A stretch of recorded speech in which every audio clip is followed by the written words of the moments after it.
Want me to introduce myself and everything? Wait, hold on.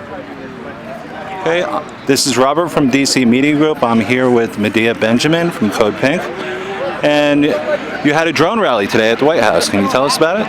We had a fabulous rally today. It was organized by the Answer Coalition, and it was very spirited with hundreds of people.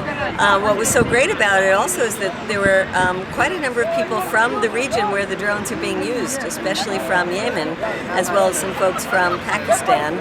And they relayed what it's like to be living in a country where the drones are buzzing overhead.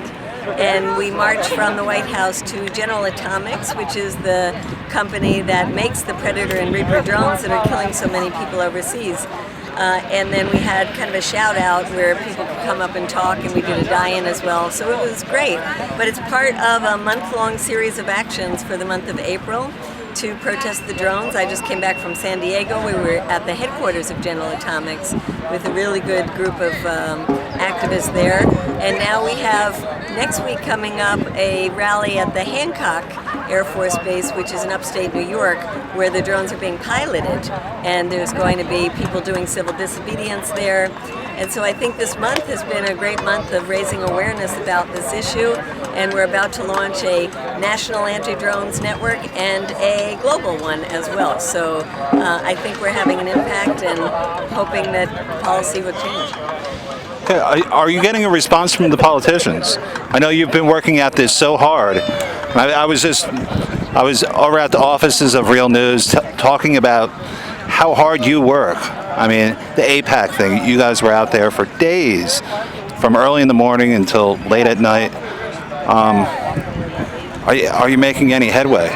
I think we are. Actually, on the drone front, I think we're making headway, because if you look a year ago, I wrote a book on drones, and when it came out, people weren't talking about it, they didn't know about it, it was hard to get an audience.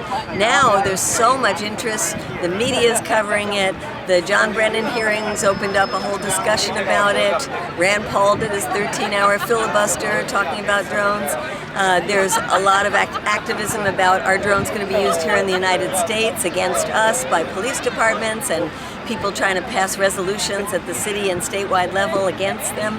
So there's a lot of action, and I think we're embarrassing the administration despite the fact that we can't even get the progressives in Congress to stand up because it's a Democrat who's committing these crimes. You know, were this happening under George Bush, the Democrats and the progressive folks would be yelling and screaming and forcing a change. Now we have to do it without the support of progressive Democrats, and really our friends are people like Rand Paul, Tea Party favorites.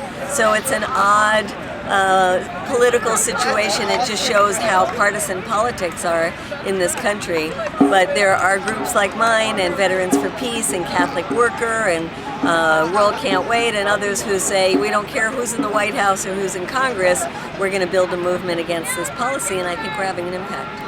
Okay, a couple people on Twitter have asked me to ask you if you could add the CISPA to the drone program, that aspect where they're spying on Americans. Yeah, we have been working on CISPA, and we were involved certainly around what Aaron Schwartz's death, and after that the increased attention there was to CISPA, and have been part of that coalition. And I think we certainly see that all of these attempts by the government to take away more and more of our civil liberties is something that we have to fight against holistically, whether it's through the internet or whether it's through the use of drones that can create a 24/7 surveillance society. It's all part of a government that's sticking its nose into our business.